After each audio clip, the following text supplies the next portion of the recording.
என் மேலான தமிழ் பெருங்குடி மக்களே, உங்கள் அனைவருக்கும் மேலரசம்பட்டு சமூகத்தின் பணிவான வணக்கங்கள். அன்பு உறவுகளே, நம்முடைய சேனலை நீங்கள் பார்ப்பது இதுவே முதல் முறையாக இருந்தால் நம்முடைய காணொளிகள் தொடர்ந்து உங்களுக்கு வர வேண்டும் என்றால் உடனே சப்ஸ்கிரைப் செய்து கொள்ளுங்கள். நம்முடைய காணொளி பற்றின உங்களுடைய மேலான கருத்துக்களை கருத்துரை பகுதியிலே தவறாமல் பதிவு செய்யுங்கள். அன்பு உறவுகளே, வாருங்கள் இப்பொழுது காணொளிக்குள்ளே செல்லுவோம். சினிமா நடிகர்களை நம்பி அவருடைய பின்னால் செல்லுகின்ற மக்கள், அப்பாவி இளைஞர்களின் வாழ்வியல் நிலை, அவருடைய அரசியல் எதிர்காலங்கள் எல்லாம் எந்த அளவிற்கு கேள்விக்குறியாகிறது, எந்த அளவிற்கு கேவலப்படுகிறது என்பதற்கு நேற்று சரத்குமார் செய்த அந்த கேவலமான, அந்த இழிவான செயலை மக்கள் பார்த்து இனியாவது புரிந்து கொள்ளுங்கள். இப்ப விஜய் என்ற ஒரு சினிமா கூத்தாடி பின்னாடி ஒரு கூட்டம் திரிய ஆரம்பிச்சிருக்கு. ஏற்கனவே ரஜினி பல ஆண்டுகளாக ரஜினி காட்டிய ஆட்டங்கள் கொஞ்ச நஞ்சம் அல்ல. அதன் பிறகு கமலஹாசன் செய்த அநியாயங்களும் அக்கிரமங்களும் கொஞ்ச நஞ்சம் அல்ல. இப்பொழுது கமலஹாசன் என்ன செய்தார்? திமுக வெற்றி பெறுவதற்கான அத்தனை வேலைகளையும் செய்கிறார். திமுகவையே எதிர்த்து கட்சி தொடங்குவதாக கட்சியை ஆரம்பித்து இப்பொழுது திமுகவிற்கே பிரச்சார பீரங்கியாக மாறி இருக்கிறாராம் கமலஹாசன். நாங்கள் எந்த தொகுதியிலும் போட்டியிடவில்லை இல்ல, அவர்களுக்கு எந்த தொகுதியும் கூட்டணியில் கொடுப்பதற்கு திமுக தயாரா இல்லை. அந்த நிலைக்கு திமுக வந்த பிறகு நாங்கள் கூட்டணியில் இருக்கிறோம், திமுகவுக்கு நாங்கள் பிரச்சாரம் செய்கிறோம், ஆனால் நாங்கள் போட்டியிடலை. ஒரு ராஜ்யசபா சீட்டு வந்துட்டு திமுக கமலுக்கு கொடுக்கறதாக ஒரு ஒப்பந்தம் ஆயிருக்கிறதாக சொல்றாங்க. ஏன் இப்பொழுது நம்ம இந்த காணொலி அவசியமா, இதை நம்ம போடணுமா அப்படின்னா கண்டிப்பா போடணும். மிக முக்கியமான ஒரு காணொலி, இன்று இருக்கின்ற இளைஞர்கள் புரிந்து கொள்ள வேண்டிய, சிந்திக்க வேண்டிய ஒரு காணொலி. அரசியல் களம் என்பது பொழுதை போக்குவதற்கான களம் அல்ல, மக்களுக்காக சேவையாற்றுகின்ற ஒரு பொது தளம். அந்த பொது தளத்திற்கு ஒருவர் வருகிறார் என்றால் அவர்கள் சுயநலத்தை இழந்து பொதுநல பார்வை அவர்களுக்கு முனையளவாவது இருந்தால் மட்டும்தான் அரசியல் களத்தில் பயணிக்க முடியும். சரத்குமார் சுயநலம், கமலஹாசன் சுயநலத்திற்காக அரசியலுக்கு வந்தார். ரஜினிகாந்தும் அவருடைய சுயநலத்திற்காகத்தான் அரசியல் பிரவேசிக்க பல வழிகள் முயற்சி செய்து அரசியல் பின்வாங்கி புறவாசல் வழியாக ஓடி அவரை காப்பாற்றிக் கொண்டார். இப்பொழுது சுயநலத்தின் உச்சமாக நேரடியாக எனக்கு முதலமைச்சர் சீட்டை தயார் செய்யுங்கள் என்று அவருடைய ரசிகர்களுக்கு சொல்லி இருக்கிறார் விஜய். இப்படி ஒவ்வொரு சினிமா நடிகர்களுக்கும் அரசியலின் ஆசைக்கு ஒரு அளவே இல்லை. அவர்களுடைய எல்லையை தாண்டி அவர்களுக்கு அரசியல் ஆசை இருக்கிறது. ஆனா களத்துல மக்களுக்கு என்ன செய்திருக்கிறீங்க? அன்றாட அரசியல் நிகழ்வுகளை பற்றி உங்களுக்கு என்ன தெரியும்? ஒவ்வொரு நாளும் களத்தில் மக்களுக்கு நிகழ்கின்ற பிரச்சனைகள் என்ன தெரியும்? கும்மிடிப்பூண்டி தொடங்கி கிள்ளியூர் வரைக்கும் ஒவ்வொரு நாளைக்கும் தமிழ்நாட்டில் மக்களுக்கு நிகழ்கின்ற பிரச்சனைகளை பற்றி என்ன தெரியும்? இதையெல்லாம் பேசுறதுக்கு துப்பில்லை. இந்த நேரங்கள் எல்லாம் நீங்க போயிட்டு சினிமா நடிச்சு கோடிகளில் குவிச்சிட்டு இருக்கிறீங்க.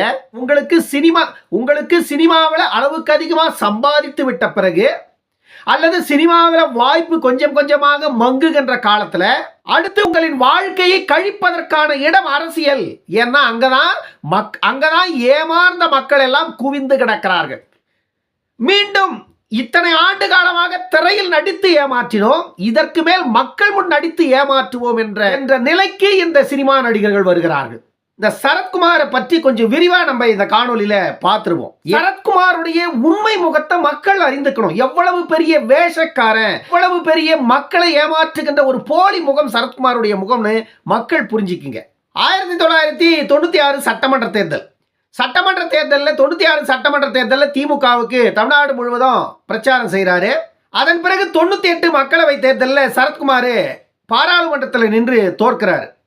ஒரு பிளானை பண்றாரு. அப்புறம் என்ன பண்றாருன்னா, நாடார்கள் அவருடைய சமூகம் சார்ந்த மக்களை எல்லாம் போய் தூண்டி விட்டு அந்த சமூகத்திற்கான ஒரு இயக்கமாக சமத்துவ மக்கள் கட்சி என்ற ஒரு கட்சியை ராதிகா சரத்குமாரும் இவரும் சேர்ந்து, கணவன் மனைவி இருவரும் சேர்ந்து சமத்துவ மக்கள் கட்சி அப்படிங்கிற ஒரு கட்சியை 2007 தொடங்குறாரு. 2007 சமத்துவ மக்கள் கட்சியை தொடங்கிய சரத்குமார் அதன் பிறகு எங்கெங்கேயும் முட்டி மோதுறாரு. ஆனா ஒன்றும் பண்ண முடியல. 2009 மக்களவை தேர்தலில் சுப்பிரமணிய சாமியோட ஜனதா கட்சி, பிஜேபி, நாடாளும் மக்கள் கட்சி கார்த்தி நடிகர் கார்த்தியோட நாடாளும் மக்கள் கட்சி. இந்த கட்சிகளோடலாம் கூட்டணி சேர்ந்து தேர்தலை சந்திச்சார். அந்த தேர்தலில் இவர்களால் எதையும் செய்ய முடியல. அதன் பிறகு என்ன பண்றாரு சரத்குமார்னா, 2011 ஜெயலலிதா மீண்டும் ஆட்சிக்கு வர வேண்டிய அவசியம் ஏற்படுகிறது. அப்பொழுது திமுக ஆட்சியில் இருக்கிறதுனால ஆட்சியை கைப்பற்ற வேண்டிய ஒரு சூழலுக்கு ஜெயலலிதா தள்ளப்பட்டிருந்த நேரத்தில் ஜெயலலிதா என்ன பண்றாங்க, எந்த கட்சி வந்தாலும் கூட்டணி சேர்த்து ஒரு வலுவான கூட்டணி அமைத்து நம்ம ஆட்சியை பிடிக்கணும்னு ஜெயலலிதா முனைகிறாங்க. அந்த நேரத்தில் மீண்டும் சரத்குமார் ஜெயலலிதாவை அணுகிறாரு. அப்பொழுது சரத்குமார் வந்துட்டு அதிமுக கூட்டணியில் இணைத்துக் கொள்ளப்படுகிறார். அப்பொழுது ஜெயலலிதா அவர்கள் சரத்குமாருக்கு 2 சட்டமன்ற தொகுதிகள் கொடுக்குறாங்க. ஒன்று தென்காசி, இன்னொன்று நாங்குநேரி. தென்காசி தொகுதியில் சரத்குமார் நின்று வெற்றி பெறாரு. அதே போன்று நாங்குநேரி தொகுதியில் சமத்துவ மக்கள் கட்சியின் எர்ணாவூர் நாராயணன் அவர்கள் வெற்றி பெறார். இவர்கள் இருவரும் சமத்துவ மக்கள் கட்சியின் சார்பாக அதிமுக கூட்டணியில் வெற்றி பெற்றிருந்தார்கள். அதன் பிறகு என்ன ஆச்சுன்னா, சமத்துவ மக்கள் கட்சியிலிருந்து எர்ணாவூர் நாராயணன் அவர்கள் கட்சியை விட்டு வெளியே போயிடுறார். ஏன்னா எர்ணாவூர் நாராயணன் கட்சி விட்டு வெளியே போன உடனே சமத்துவ மக்கள் கட்சி பலமிழந்து போச்சு. அவர் இவர்கிட்ட இருந்து பிரிஞ்சு போய் அவர் தனியாக ஒரு கட்சியை தொடங்கிக்கிட்டார். அதன் பிறகு சரத்குமாரால் எதையும் செய்ய முடியல, அரசியல்ல அவரை சீன்றதுக்கும் ஆள் இல்லை, அந்த மாதிரி ஒரு நிலைக்கு ஆயிட்டாரு. அதன் பிறகு நான் ஏன் முதலமைச்சர் ஆகக்கூடாதுன்னு அங்கங்கே போயிட்டு மேடையை போட்டு, தென் மாவட்டங்களில் அங்கங்கே போயிட்டு மேடையை போட்டு சமூக மக்களை தூண்டி விட்டு, நான் ஏன் முதலமைச்சர் ஆகக்கூடாது, முதலமைச்சர் ஆகிறதுக்கான தகுதி எனக்கு இல்லையா அப்படின்லாம் போயிட்டு மக்கள் மத்தியில் பேசலாம். அரசியல் கட்சியின் தலைவர்கள் மனதிலேயும் எழுகின்ற இயல்பான ஒரு குரல். அது சரத்குமாருக்கும் அந்த ஆசை இருக்குது, அந்த ஆசை இருந்தது. அதனால அவர் அங்கே மக்கள் கிட்ட கேட்டார். இப்படி போய்கிட்டு இருந்த நேரத்தில் 2021 சட்டமன்ற தேர்தலில் கமலஹாசனோட கூட்டணி சேர்ந்து ஐஜேகே கட்சி, கமலஹாசன், சரத்குமார் இவங்கெல்லாம் கூட்டணி சேர்ந்து அந்த தேர்தலை சந்திச்சாங்க. அந்த 2021 சட்டமன்ற தேர்தலில் கமலஹாசன் வந்து சரத்குமாருக்கு 40 சீட்டை கொடுத்துட்டாரு. 40 சீட்டை கொடுத்துட்டு என் கட்சியில் நிற்கிறதுக்கே ஆள் இல்லை, தொகுதியில் 40 சீட்டை வச்சு நான் என்ன பண்ணுறது, அதனால் எனக்கு 37 சீட்டு போதும், இந்தாங்க 3 சீட்டுன்னு திருப்பி கொடுத்துட்டாரு. 3 சீட்டை கமலுக்கு. என்னடா இது, என்கிட்டயே ஆள் இல்லாத நான் உனக்கு தள்ளி விட்டா நீ ஆள் இல்லைன்னு எனக்கு தள்ளி விட்றீ அப்படின்னு சொல்லிட்டு கமலஹாசன் இந்த சினிமா தேட்டரில் டீ காபி பஜ்ஜி பான்பராகெல்லாம் விற்றுக்கிட்டு இருந்த பசங்களெல்லாம் கூப்பிட்டு வந்து கொடுத்து சீட்டை கொடுத்து நிற்க வச்சிட்டார். அதுக்கப்புறம் 2021 கமலஹாசனுடைய கட்சி, அந்த கூடாரம் எல்லாமே டெபாசிட் காலியாகி காணாமல் போயிடுச்சு. இப்போ 2024, 2021, 2024 இந்த 3 ஆண்டுகளில் கமலஹாசன் தன்னுடைய கட்சியை திமுக கிட்ட அடமானம் வச்சுட்டார். அவர் கட்சியை கலைக்கலன்னு சொன்னாலும், திமுகவுக்கு பிரச்சாரம் மட்டும் தான் நான் செய்ய போறேன் அப்படின்னு சொன்னாலும், அவருடைய மக்கள் நீதி மையம் எதற்காக தொடங்கப்பட்டதோ அந்த இலக்கை வந்துட்டு கமலஹாசன் அடைஞ்சிட்டாரு. அதனால மக்கள் நீதி மையம் எங்க போய் ஐக்கியம் ஆகணுமோ அங்க போய் ஐக்கியம் ஆயிடுச்சு. திமுகவை 2021 வெற்றி பெற வைத்து ஆட்சிக்கு கொண்டு வரணும் அப்படிங்கிறது தான் கமலஹாசனுடைய இலக்கு. அதனால தான் கமலஹாசன் 2019 கட்சியை தொடங்கினாரு, அந்த வேலையை முடிச்சிட்டாரு. இப்போ 2024 மீண்டும் திமுக ஜெயிக்கணும், அதுக்காக திமுகவுக்கு வேலை செய்யறதுக்கு அவர் தயாராகிட்டாரு. அதனால கமலஹாசனுக்கு திமுக கொடுத்த அசைன்மெண்ட்டை சரியா முடிச்சிட்டாரு. அதனால திமுக கொடுக்கிற அந்த ஒரு பெரும் தொகைக்கு அவர் அடிமையாயிட்டாரு. அவர் கதை முடிஞ்சது. மக்கள் நீதி மையத்தோட அரசியல் வாழ்க்கை அஸ்தமனமாகி போனது. 2021 போட்ட இந்த கூட்டணி கட்சிகளோட லட்சணத்தை பாருங்க. அடுத்து சரத்குமார் என்ன பண்றாரு, இந்த ஒரு 15-20 நாட்களாக பிஜேபியோட கூட்டணி பேச்சுவார்த்தை நடத்துறாரு. ஒரு சீட்டு கொடுப்பாங்களா, 2 சீட்டு கொடுப்பாங்களா, இல்லை இல்லைன்னு சொல்லிடுவாங்களா, என்ன பண்ணுவாங்க நம்மள அப்படின்னு தெரியலையேன்ட்டு நானும் இருக்கிறேன் எனக்கும் ஒரு சீட்டு கொடுங்கன்னு பிஜேபி கிட்ட இவரா வாலண்டியா போயிட்டு சீட்டுக்கு பிளான் பண்ணிட்டு இருந்தார். 2 நாளைக்கு முன்னாடி செய்தியாளர் சந்திப்பில் கூட பேசுறாரு. ஒருவேளை 1-2 சீட்டு வாங்கிடுவாரோ சரத்குமார் அப்படின்லாம் நம்ம கூட பேசிட்டு இருந்தோம். நமக்கு அந்த தகவல்லாம் கிடைச்சிது. கடைசியில் பார்த்தா நைட்டு 2 மணிக்கு பொண்டாட்டி கிட்ட பேசினேன், பொண்டாட்டியும் ஒத்துக்கிட்டாங்க. அதனால வந்துட்டு சமத்துவ மக்கள் கட்சியை கழிச்சிட்டு பிஜேபியோட கட்சி கொண்டு போய் இணைச்சிட்டேன் அப்படின்னு சொல்லி அண்ணாமலைக்கு நைட்டோட நைட்டா போனை போட்டு விடிஞ்ச உடனே பிரஸ் மீட்டை வச்சு சமத்துவ மக்கள் கட்சியை யாருடைய அனுமதி இல்லாத பிஜேபியில் கொண்டு போய் இணைச்சிட்டாருங்க. யாருடைய அனுமதி வேணும் என் கட்சியை கொண்டு போய் பிஜேபியில் இணைக்கிறதுக்கு?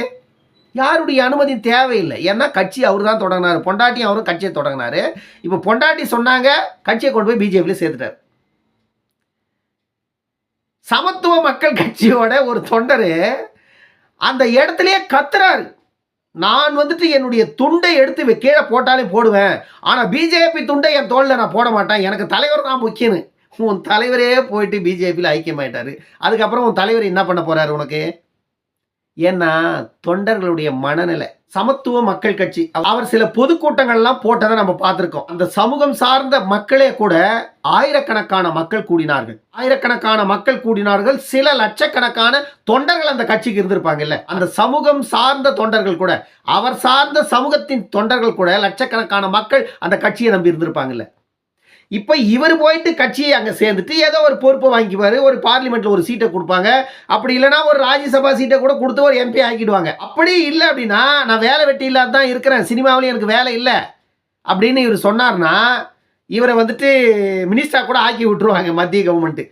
மாநிலங்களவைக்கும் மக்களவைக்கும் எப்படின்னா ஒரு வழியில் கொண்டு போய் அவங்கள மினிஸ்டராவோ ஆளுநராவோ இப்படி ஏதோ ஒரு பொறுப்புகளை கொடுத்து தமிழ்நாட்டு மக்களை கவர் பண்ணுற வேலையை பிஜேபி செய்துட்டு இருக்கு. அதுக்கு இப்போ சரத்குமார் ஒரு கேடயமாக பயன்பட்டுருக்காரு பிஜேபிக்கு. அதனால் இதெல்லாம் கூட நடக்கும். நான் என்ன கேட்குறேன்னா, சரத்குமாரை நம்பி லட்சக்கணக்கான தொண்டர்கள் இருந்தாங்களே, அவங்கெல்லாம் நாளைக்கு இருந்து என்ன பண்ண போகிறாங்க? நம்பிய தொண்டர்களை இப்படி நட்டாற்றில் விட்டுருவீங்களா? இதுக்கு எதுக்கு உங்களுக்கு கட்சி? அரசியல்லாம் என்ன சிறுபிள்ளை விளையாட்டா? அரசியலை எவ்வளவு கேவலமாக பயன்படுத்துகிறார்கள் பாருங்க. 1989 பாட்டாளி மக்கள் கட்சி தொடங்கப்பட்டதற்கு பிறகு தமிழ்நாட்டில் இது மாதிரி எத்தனையோ கட்சிகள் தோன்றி மறைந்த வரலாறுகள் உண்டு. இதற்கு மிக முக்கிய காரணம் திமுக.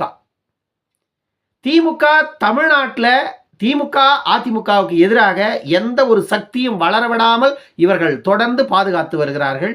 அதுதான் இன்று வரையில் நடந்து கொண்டிருக்கிறது. ஆனால் அந்த இடத்தில் பாமகவிடம் தோற்று போன இயக்கங்கள் அதிமுகவும் திமுகவும். இந்த இரண்டு இயக்கங்களையும் தொடர்ந்து வெற்றி கொண்டு வருவது பாமக மட்டும்தான். ஏன்னா பாமகவை மட்டும்தான் இவர்களால் அசைத்து கூட பார்க்க முடியல. 1989 தொடங்கப்பட்ட இயக்கம் இன்னைக்கு வரைக்கும் இந்த ரெண்டு கட்சிக்கும் சவால் விட்டு கொண்டிருக்கிறது. களத்தில் பார்க்குறோமில்ல. பாட்டாளி மக்கள் கட்சி யாருடன் கூட்டணி போகும்னு இந்த 2 மாதங்களாக சமூக வலைதளங்களில் சோசியல் மீடியாவாக இருக்கட்டும், அது பத்திரிகையாக இருக்கட்டும், அது தொலைக்காட்சிகளாக இருக்கட்டும், எல்லா இடங்கள்லையும் அரசியல் விவாதம்னா இடத்துல பாமகவின் பெயரை எடுக்காம இவர்கள் அந்த விவாதத்தையே பண்ண முடியாது. அந்த நிலைக்கு தமிழ்நாட்டின் அரசியல் களம் மாறி இருக்கிறது. அதற்கு காரணம் பாமக. இந்த இயக்கம் ஒன்றுதான் இந்த 35 ஆண்டு காலமாக இந்த 2 திராவிட கட்சிகளுக்கும் சிம்ம சொப்பனமாக தமிழ்நாட்டில் இருக்கிறது. ஒரு நாள் தமிழ்நாட்டில் திராவிட கட்சிகளின் ஆட்சி முடிவுக்கு வருகின்ற சூழல் வந்தா அதற்கும் பாமக தான் காரணமாக இருக்குமே தவிர வேறு எந்த ஒரு அரசியல் கட்சியும் தமிழ்நாட்டில் இந்த 2 கட்சிகளுக்கும் ஆப்பு வைக்க முடியாது. ஏனென்றால் மற்ற அரசியல் கட்சிக்கு அந்த வலிமை இல்லை. பாமக மட்டும்தான் அந்த வலிமையை பெற்ற ஒரு இயக்கமாக இருக்கிறது. அதை வீழ்த்துவதற்கு இந்த திராவிட கட்சிகள் வகுக்கின்ற வியூகங்கள் கொஞ்ச நஞ்சம் அல்ல. ஆனால் எத்தனை வியூகங்கள் அவர்கள் வகுத்தாலும் அத்தனை வியூகங்களையும் தவிடுபடியாக்கி கொண்டிருக்கிறது பாமக என்ற பேரியக்கம். எத்தனை அரசியல் கட்சிகள் தோன்றி மறைந்த வரலாற்றை நாம் பார்த்து வருகிறோம். சினிமா கூத்தாடிகளை நம்பி செல்லுகின்ற இளைய தலைமுறைகளின் அரசியல் வாழ்க்கை எப்படி அஸ்தமனமாகிறது என்பதற்கு சமீபத்திய உதாரணங்கள் கமலஹாசன், சரத்குமார். விஜயை நம்பி கொடிபிடித்துக் கொண்டிருக்கின்ற இந்த அரசியல் இளைஞர்கள் அறிந்து புரிந்து கொண்டு இப்பொழுதே கொஞ்சம் உஷாராயிடுங்க. சினிமாவில் நடிக்கின்ற நடிப்பு இல்லை, நிஜ வாழ்க்கை. இன்னொரு காணொலியில் சந்திக்கும் வரை உங்களிடமிருந்து விடைபெற்றுக் கொள்வது மேலரசம்பட்டு சண்முகம். நன்றி, வணக்கம் அன்பு உறவுகளே.